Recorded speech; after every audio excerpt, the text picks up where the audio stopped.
Hello students and welcome to my channel Vishal Kumar ji के GS. तो विशाल कुमार जी के जीएस में एक बार आपका फिर से स्वागत है। जैसा कि हम प्रत्येक दिन नई नई जानकारी आपके पास लेकर आते रहते हैं और आज हम फिर एक नई जानकारी लेकर आपके बीच आए हैं और फिर से श्रृंखला है कंपटीशन से जुड़े हुए एग्जाम की। हर बार हम आपके पास नई नई जानकारी लेकर आते रहते हैं, जैसे SSC, railway, MTS, BPSC, BSSC, यहाँ तक कि यूपीएससी जैसे टफेस्ट एग्जाम में भी उस प्रश्न को एक बार नहीं, दो बार नहीं, बार बार दोहराया जाता है। तो चलिए आज हम चलते हैं अपने लक्ष्य की ओर बिना देर किए, बिना समय गवाए। चलिए मेरा पहला सवाल है कि मौलिक अधिकार कितने हैं।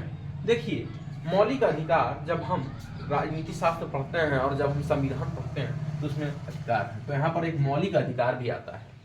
जब हम संविधान पढ़ते हैं तो इस चीज की हमें जानकारी मिलती है कि मौलिक अधिकार के बारे में। तो मौलिक अधिकार कितने हैं? तो मौलिक अधिकार की संख्या है 6। चलिए दूसरा है, कौन सा देश में सैनिक शासन है। देखिए, कौन ऐसा देश है जिसमें सैनिक शासन करता है? तो कौन सा देश है जहां सैनिक शासन करता है? तो पाकिस्तान है। तीसरा प्रश्न है, शीत युद्ध का अंत कब हुआ? शीत युद्ध, कोल्ड वार। शीत युद्ध, कोल्ड वार जब हुआ तो इसमें वाक युद्ध होता है, इसमें व्यक्तिगत लड़ाई नहीं होती, सिर्फ भाषा से लड़ाई की जाती है इसमें, जिसे हम लोग कोल्ड वार कहते हैं ना, वाक युद्ध। हम लोग वाक युद्ध करते हैं, शीत युद्ध, कोल्ड वार।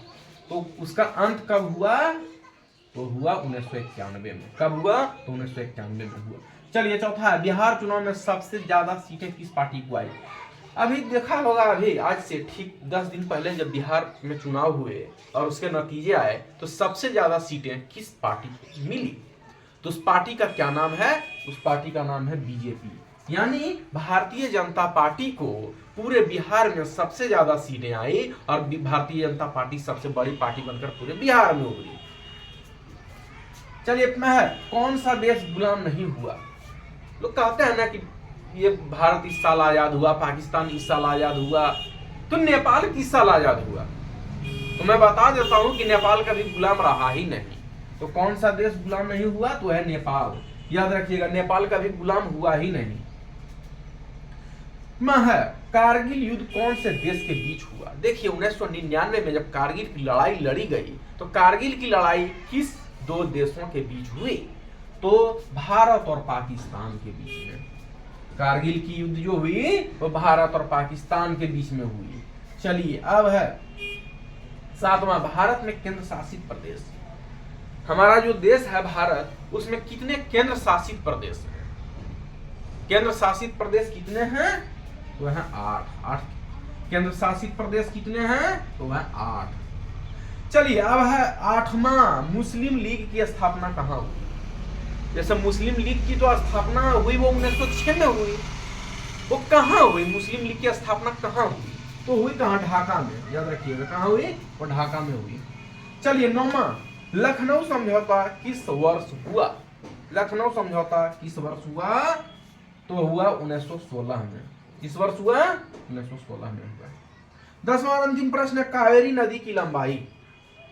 देखिए, जो भी नदी है, कृष्णा, गोदावरी, कावेरी, ताप्ती, नर्मदा, सभी की लंबाई है।